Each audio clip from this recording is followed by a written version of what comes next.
이게 온도가 185도, 화씨 185도입니다. 자, 이걸 우리는 화씨 온도를 잘 쓰지 않아요. 섭씨 온도를 씁니다. 그러면 화씨 온도, 섭씨 온도와 화씨 온도 관계를 지금 우리가 알고 가야 됩니다. 이 문제는 얼마든지 실제로 우리 실생활에 여러분들이 환산할 수 있어야 되죠. 자, 그러면은 이 온도에 대해서 잠깐 설명을 할게요. 하고 넘어가야지. 그냥 식만 얘기해가지고 식은 여러분들 절대 여러분들이 기억이 안 남습니다. 자, 이 온도계가 우리가 자 온도계가 있습니다. 온도계가 자 이렇게 해서 뭐 수온 온도계든지 아니면 알코올 온도계든지 온도계가 있는데 자 여기에 들어가 있습니다. 자, 이게 온도계가 물에 끓는 점 정유수입니다.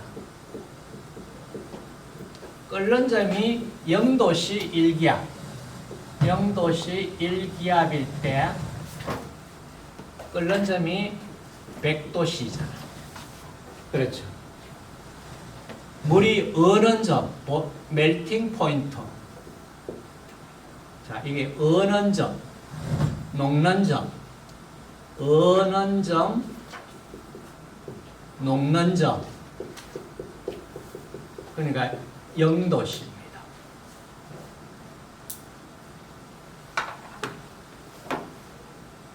(0도씨) 기준이 이겁니다. 섭씨 온도로서는 물의 얼음이 녹는 점, 물이 얼음으로 어는 점 같은 0도씨가 되는 거예요. 자, 여기에 화씨로는 어떻게 설정을 하냐 하면은 이건 섭씨고요. 화씨로는 도 F, 화씨 마이너스 32 되는 것이 섭씨 0도와 같은 지점입니다. 그리고 여기가 화씨는 180 등분을 했고요.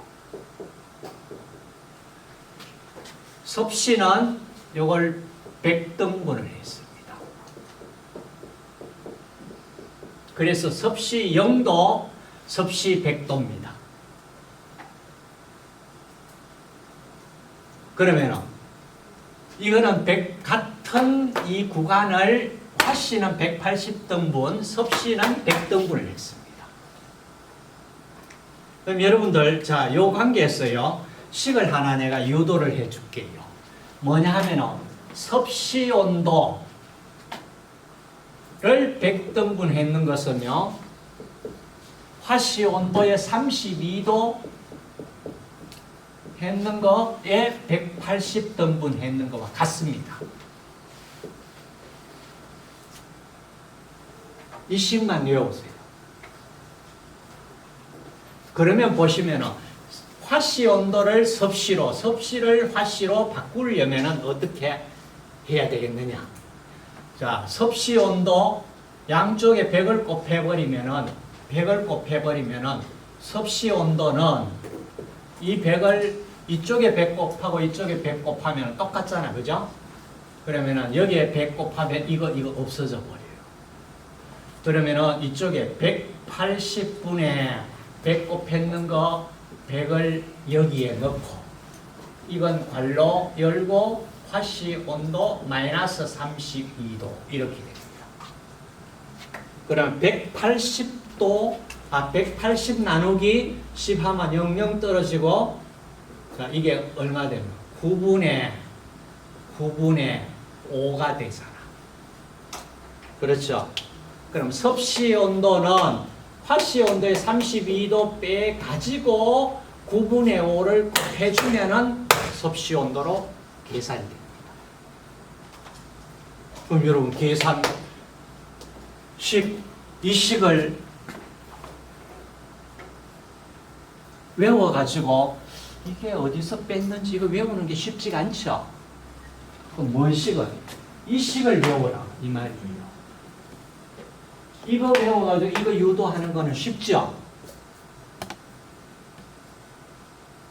그러니까 100등분을 섭씨는 100등분 증유수의 어는 점과 끓는 점 사이를 100등분을 했고 화씨는 180등분을 했다 이 말이에요.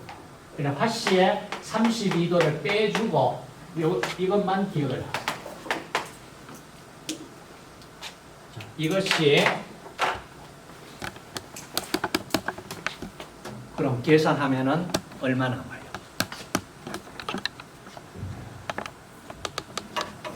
자, 계산하면은 여러분들이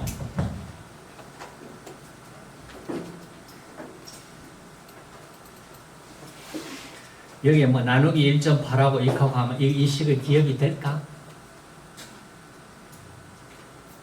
기억 안 돼요. 저 식을 기억해서 계산하세요. 그 다음 뭐 영양소 손실을 최소화하기 위해서 어떤 조리 방법을 써야 되겠느냐? 자, 이렇게 물었습니다.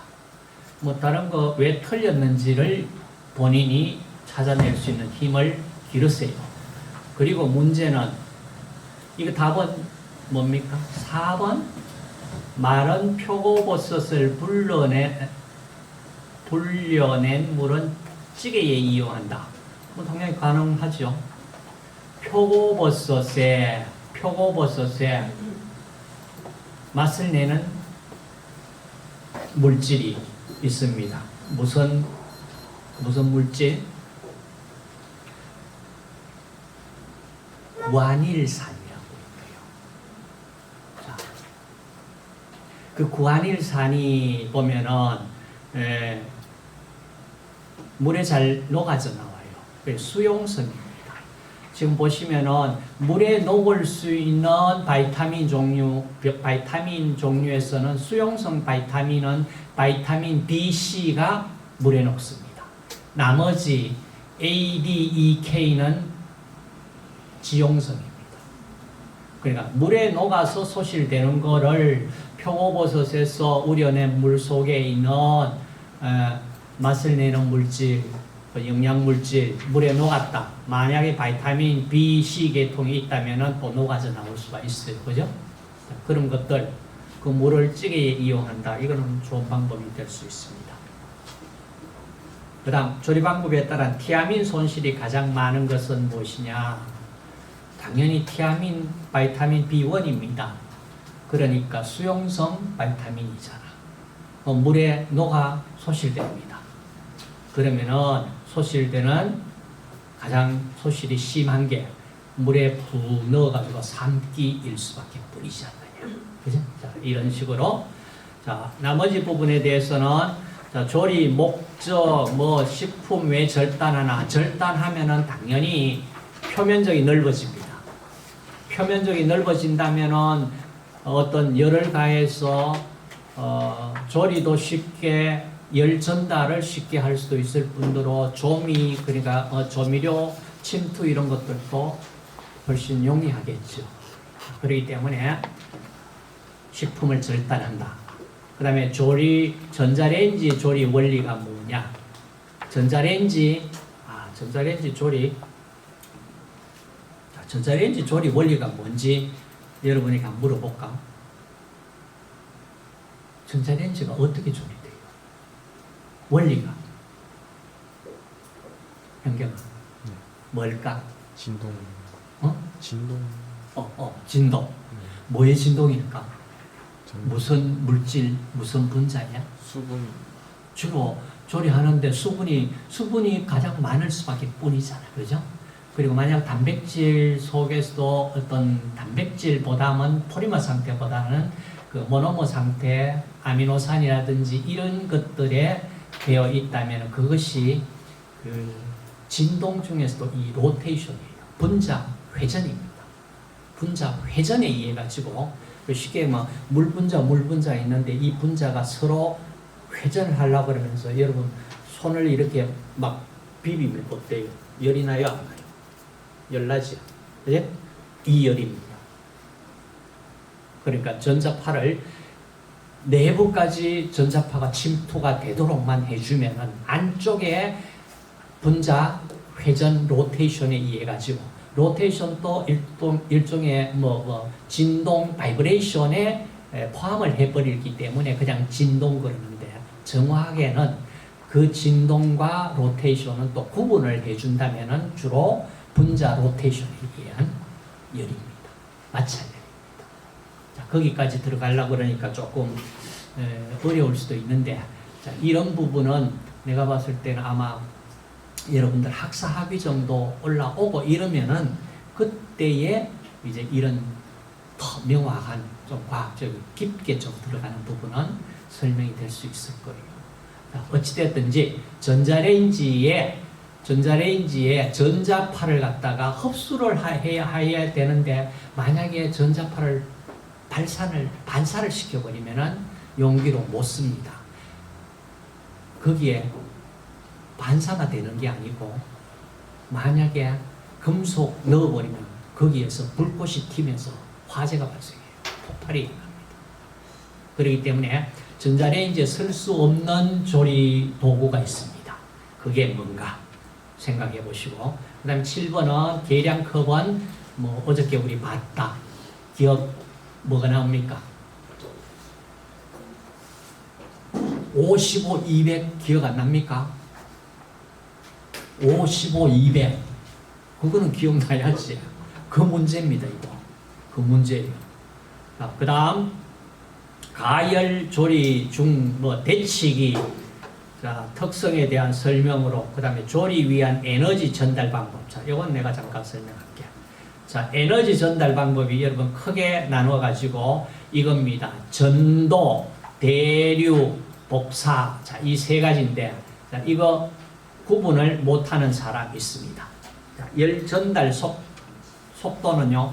복사가 가장 빠르고요. 그 다음에 대류고 전도입니다.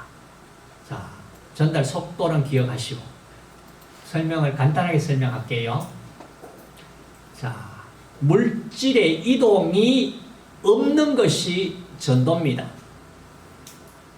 그러니까 열을 가졌는 어떤 물질이 이동돼서 열을 전달해 주면은 대류입니다.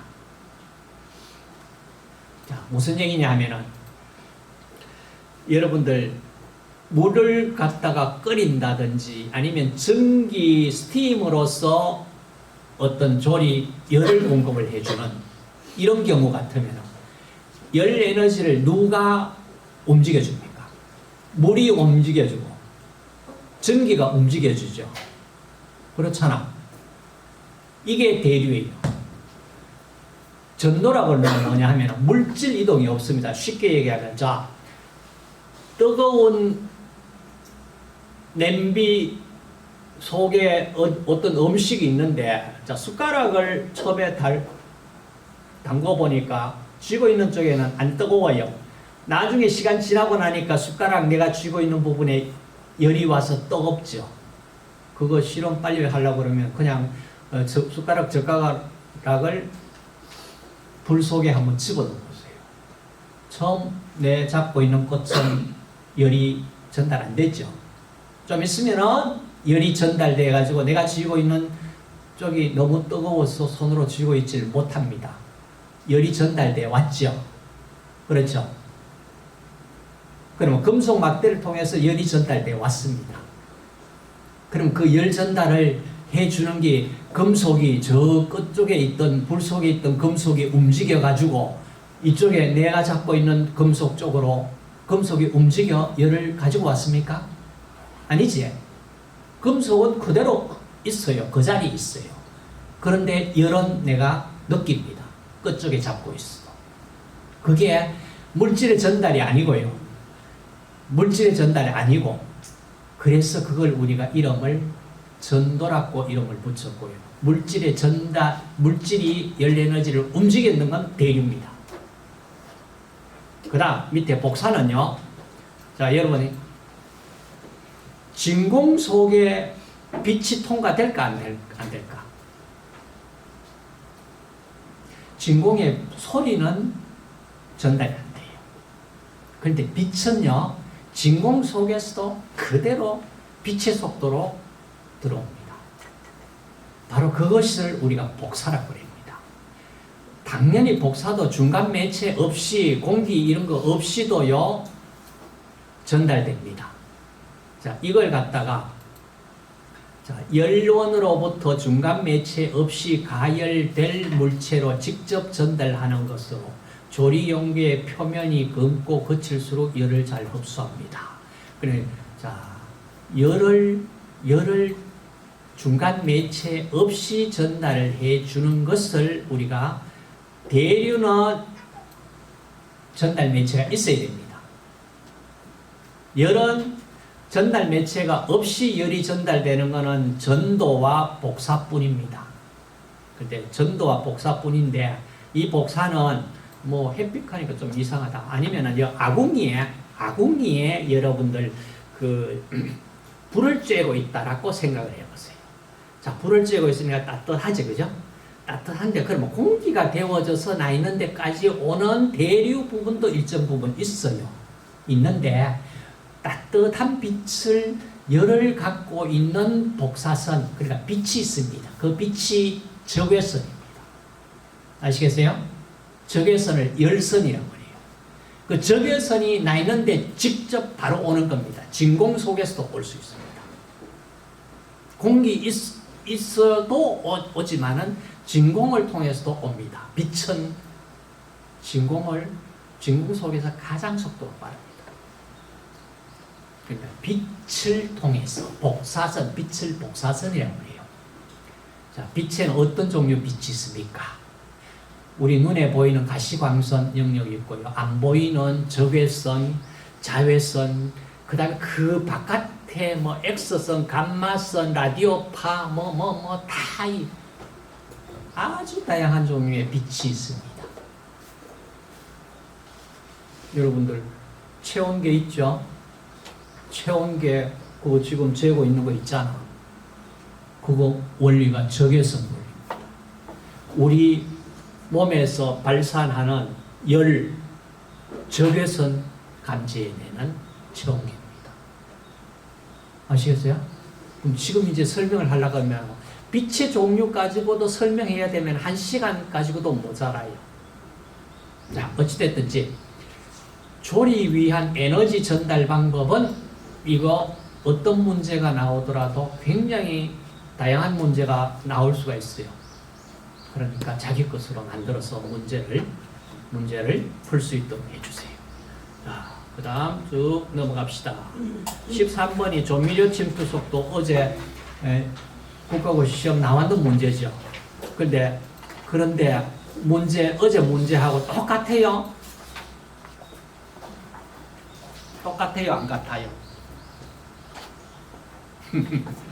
어제 문제 갖고 있어 보세요.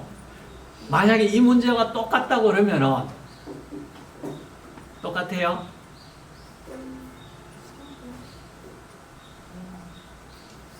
조금 달라요? 뭐 다르게 했어요?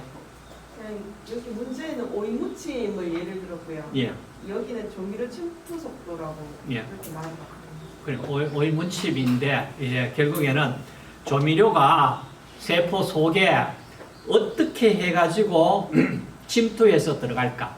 근데 여러분들 이게 조미료 물질이 이제 들어가는 물질이 세포 속으로 들어가는 그 방법이 우리 생화학에서 언급을 했어요. 우리 몸세포 속에도 물질이 들어오고 노폐물은 나가고 들어오고 나가고 해야 돼요. 그렇죠? 포도당 세포 속으로 밀어 넣어 줘야 돼요. 그래야 혈액 속에 포도당이 고농도로 남아있지 않잖아.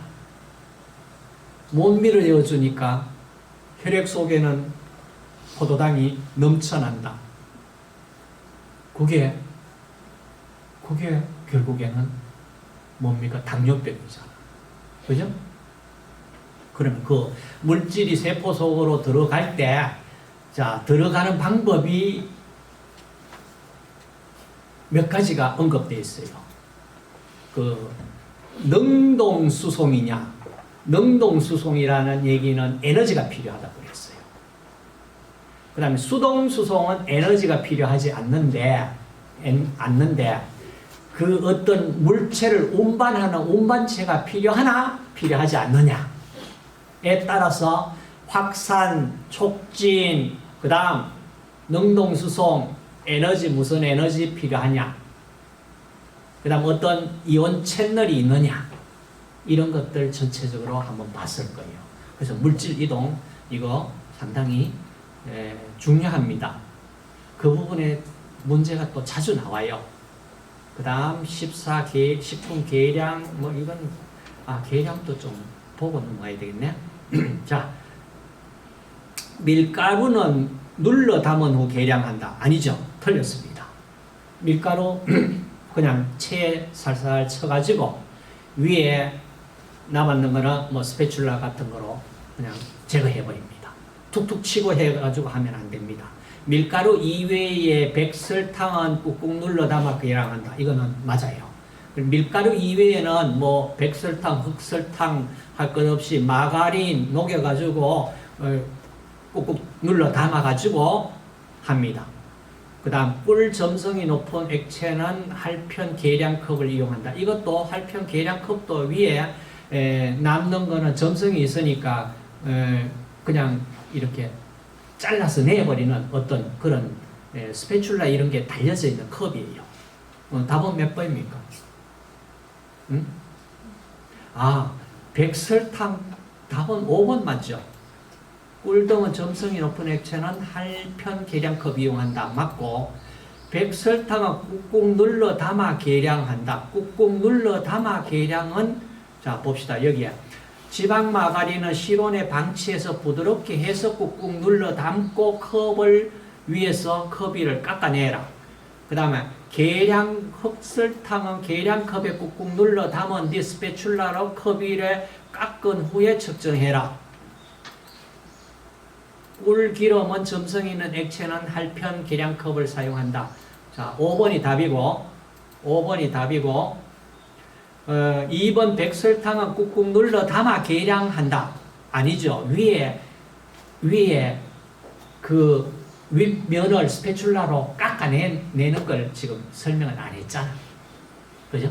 그러니까 일부분은 맞지. 이 말은 맞지. 그죠? 꾹꾹 눌러 담는 건 맞는데 위에 남아있는 거는 깎아낸다. 이거를 안 했기 때문에 가장 적합한 답을 하나를 골라라. 이 말이야. 그러니까 잘못하면 이제 이런 거 혼동 주기 위해 가지고 문제 내는 경우잖아. 그죠? 그 다음 나머지 부분은 조리시 삼투압. 자, 삼투압이 뭔지를 갖다가 여러분들이 이해를 좀 하면 좋겠어요. 자, 이거 대표적인 예는 김치 담그는 겁니다. 자, 김치, 배추를 죽이기 위해서 뭐를 뿌려요? 소금을 뿌리죠. 그러면 소금을 뿌리면은 배추 속에 있는 수분이 소금으로 빠져나오는 거예요. 빠져나올 때 나타내는 압력이 삼투압입니다. 그럼 다시 얘기하면은, 자, 소금 용액이 진한 소금 용액과 그 다음 묽은 배추 물이 있다면은 물이 배추 피막은요, 셀룰로즈 배추 피막은 반투막이에요. 반투막이기 때문에 물 분자가 이제 물 분자식이 얼마예요? 분자량이 얼마입니까? 18이죠. 소금 분자량, 소듐, 이온, 클로라이드, 음이온 해도 물 분자보다 분자량이 크고요. 그 다음에 분자가 그 어떤 크기도 더 커요. 그러니까 반투막이라고 하는 것은, 전투막은 뭐든지 들락날락 할 수 있어요. 반투막은 분자량이 작은, 그러니까 작은 입자는 통과할 수 있는데 큰 입자는 통과 못하게 막아버려요. 반만 투과되게 돼 있어요. 그럼 여러분 한번 생각해 보세요. 자, 물 분자가 지금 움직이는 게요. 소금물 속에 소금 배추 속에 물이 소금물로 뽑혀져 나갑니다. 삼투압을 위해서. 왜 뽑혀져 나갈까요?